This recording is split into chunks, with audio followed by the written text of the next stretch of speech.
भव्य पहाड़ों से घिरे एक व्यस्त शहर में एक प्रतिभाशाली लेकिन बेचैन युवक आरव रहता था। अपनी बुद्धिमत्ता के लिए मशहूर आरव जटिल विचारों को जल्दी समझने की अद्वितीय क्षमता रखता था। फिर भी वह ध्यान केंद्रित रखने में संघर्ष करता था। उसका जीवन अधूरे प्रोजेक्ट्स, त्यागे गए सपनों और एक विचार से दूसरे विचार पर भटकते मन की गड़बड़ी से भरा हुआ था। आरव का परिवार शहर के बीचों बीच एक छोटी सी पुस्तक दुकान चलाता था। उसके पिता, जो दर्शन के शौकीन पाठक थे, अक्सर अनुशासन और संतुलन की बातें किया करते थे। लेकिन आरव इन बातों को पुराना समझकर खारिज कर देता था और मानता था कि आधुनिक दुनिया में आगे बढ़ने के लिए मल्टीटास्किंग और तेजी जरूरी है। हालांकि उसका भटकता हुआ मन उसके जीवन पर असर डालने लगा। अपनी क्षमता के बावजूद विश्वविद्यालय में आरव के ग्रेड औसत थे। उसका कमरा भूले हुए शौकों से भरा हुआ था। एक धूल भरा गिटार, आधे पेंट किए गए कैनवस और किताबों के ढेर जिनमें शुरुआत में ही बुकमार्क अटके हुए थे। कुछ भी सार्थक पूरा न कर पाने की निराशा उसे कचोटती थी। एक दिन जब वह यूं ही सोशल मीडिया स्क्रॉल कर रहा था तो आरव ने एक शांत बौद्ध भिक्षु का वीडियो देखा जो एक भीड़ को संबोधित कर रहा था। भिक्षु की शांत स्वभाव और गहन शब्दों ने उसे झकझोर दिया। जब मन केंद्रित नहीं होता तो वह एक शाखा से दूसरी शाखा पर कूदते बंदर जैसा होता है, लेकिन एक केंद्रित मन असंभव को भी संभव कर सकता है। ध्यान इसकी कुंजी है। उत्सुकता में आरव ने उस वीडियो को कई बार देखा। संदेह के बावजूद भिक्षु के शब्द उसके मन में अटके रहे। उस रात सो न पाने पर आरव ने उत्तर खोजने का निर्णय लिया। अगले सुबह आरव अपने पिता की पुस्तक दुकान पर गया और पूछा, क्या हमारे पास माइंडफुलनेस पर कोई किताब है? उसके पिता ने भौहें उठाई लेकिन मुस्कुराए। अचानक इस विषय में रुचि क्यों? आरव ने कंधे उचका दिए। मुझे लगता है मेरा मन हमेशा दौड़ता रहता है। मैं समझना चाहता हूं कि इसे कैसे नियंत्रित किया जाए। उसके पिता ने उसे एक पतली किताब दी जिसका नाम था द आर्ट ऑफ माइंडफुलनेस, जिसे एक प्रतिष्ठित बौद्ध शिक्षक ने लिखा था। यह एक अच्छी शुरुआत है, लेकिन याद रखना, ध्यान सिर्फ पढ़कर नहीं सीखा जाता। यह एक अभ्यास है। उत्साह से भरकर आरव ने पढ़ना शुरू किया। किताब में ध्यान को वर्तमान क्षण में जीने की कला बताया गया, जिसमें अपने विचारों और कर्मों को बिना किसी निर्णय के पूरी तरह से समझा जाए। यह सुनने में सरल लेकिन गहराई में कठिन लगा। किताब में एक पास के मठ का भी जिक्र था जो ध्यान सिखाने के लिए प्रसिद्ध था। बिना हिचकिचाहट आरव ने मठ जाने का निर्णय लिया। पहाड़ों के बीच बसा मठ शांति का एक पवित्र स्थान था। ताजी हवा में चीड़ के पेड़ों की खुशबू थी और केवल पक्षियों की चहचहाहट और पत्तों की सरसराहट सुनाई देती थी। मठ के अंदर कदम रखते ही आरव को शांति का अनुभव हुआ। उसका स्वागत एक बुजुर्ग भिक्षु भंते विदुर ने किया, जिनकी आंखों में बुद्धिमत्ता की चमक थी। भंते, मेरा मन हमेशा बेचैन रहता है। मैं सीखना चाहता हूं कि कैसे ध्यान केंद्रित किया जाए ताकि जीवन में कुछ सार्थक हासिल किया जा सके। भंते विदुर ने सिर हिलाया। माइंडफुलनेस का सफर आसान नहीं है आरव। इसमें धैर्य, अनुशासन और अपने भीतर की उथल पुथल का सामना करने की इच्छा शक्ति चाहिए। क्या तुम इसके लिए तैयार हो? आरव थोड़ी देर झिनका, लेकिन फिर दृढ़ता से कहा, हां, मैं तैयार हूं। भिक्षु मुस्कुराए।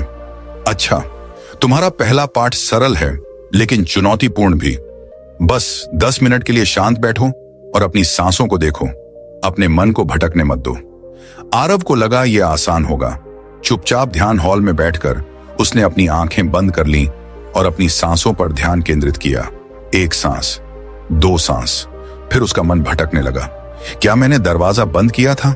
रात के खाने में क्या खाना चाहिए? अगला असाइनमेंट क्या है? छिड़कर उसने अपनी आंखें खोल ली। मुश्किल से 3 मिनट ही हुए थे। सत्र के बाद भंते विदुर उसके पास आए। कैसा रहा? आरव ने स्वीकार किया। मैं 5 मिनट भी ध्यान केंद्रित नहीं कर पाया। मेरा मन बार बार भटक रहा था। भिक्षु हल्के से हंसे। यह स्वाभाविक है। मन एक अनियंत्रित पिल्ले की तरह है जो हर दिशा में दौड़ता है। तुम्हारा काम इसे प्यार से वापस लाना है जब भी यह भटके। अभ्यास के साथ यह ठहरना सीख जाएगा। दृढ़ निश्चय के साथ आरव ने रोज अभ्यास करना शुरू कर दिया। शुरुआत में वह कुछ ही मिनटों के लिए ध्यान केंद्रित कर पाता, लेकिन कुछ हफ्तों में उसने थोड़ा सुधार महसूस किया। भंते विदुर ने आरव को विभिन्न अभ्यासों से परिचित कराया। 1 नंबर, सावधानी पूर्वक चलना। आरव को निर्देश दिया गया कि वह मठ के चारों ओर धीरे धीरे चले और अपने पैरों को जमीन से लगने वाले स्पर्श पर ध्यान केंद्रित करे। 2 नंबर, सावधानी पूर्वक खाना, हर भोजन का स्वाद लेने और उसके हर कण को महसूस करने के लिए कहा गया। 3 नंबर, सावधानी पूर्वक देखना, आरव बादलों, पेड़ों और बहती नदी को बिना किसी बाधा के देखने लगा। शुरुआत में यह सब सामान्य लगा, लेकिन धीरे धीरे उसने बदलाव महसूस किया। उसके मन का बेचैन शोर धीरे धीरे शांत होने लगा। वह अधिक जागरूक और जीवंत महसूस करने लगा। 3 महीने के बाद भंते विदुर ने आरव को एक वास्तविक परीक्षा देने का निर्णय लिया। आरव, सावधानी केवल मठ की शांति के लिए नहीं है। इसका असली प्रभाव तब है जब यह तुम्हारे रोजमर्रा के जीवन को बदल दे। 1 सप्ताह के लिए वापस शहर जाओ, जो कुछ सीखा है उसे आजमाओ, फिर वापस आकर अपना अनुभव बताओ। आरव थोड़ा घबराया, लेकिन सहमत हो गया। शहर की हलचल में ध्यान भंग करने वाले कई कारण थे। दोस्तों ने उसे पार्टी में बुलाया, फोन पर नोटिफिकेशन लगातार बजते रहे। शहर के शोर ने उसकी प्रगति को बाधित करने की कोशिश की, लेकिन आरव को भिक्षु की बातें याद थीं। उसने हर सुबह ध्यान से सांस लेने से शुरुआत की। दिन भर में वह एक समय में केवल एक काम पर ध्यान केंद्रित करता, मल्टीटास्किंग की आदत को रोकने की कोशिश करता। उसने फोन की अनावश्यक नोटिफिकेशन बंद कर दी और सोशल मीडिया के लिए एक तय समय निर्धारित किया। यह चुनौतीपूर्ण था, लेकिन आरव ने पाया कि सावधानी ने उसे अधिक उत्पादक और कम तनावपूर्ण बना दिया। सप्ताह के अंत में आरव आत्मविश्वास से भरा मठ वापस आया। उसने अपने अनुभव भंते विदुर के साथ साझा किए। भंते, आरव ने कहा, मैंने समझ लिया है कि सावधानी का मतलब दुनिया से भागना नहीं है। इसका अर्थ है पूरी तरह से इसमें उपस्थित होना और अव्यवस्था के बीच स्पष्टता पाना। भिक्षु मुस्कुराए। बिल्कुल सही। एक केंद्रित मन एक शक्तिशाली साधन है। याद रखना, सावधानी एक जीवन भर की यात्रा है। अभ्यास जारी रखो, यह तुम्हें जीवन की चुनौतियों से पार पाने में मदद करेगा। समय के साथ आरव अपने समुदाय में प्रेरणा का प्रतीक बन गया।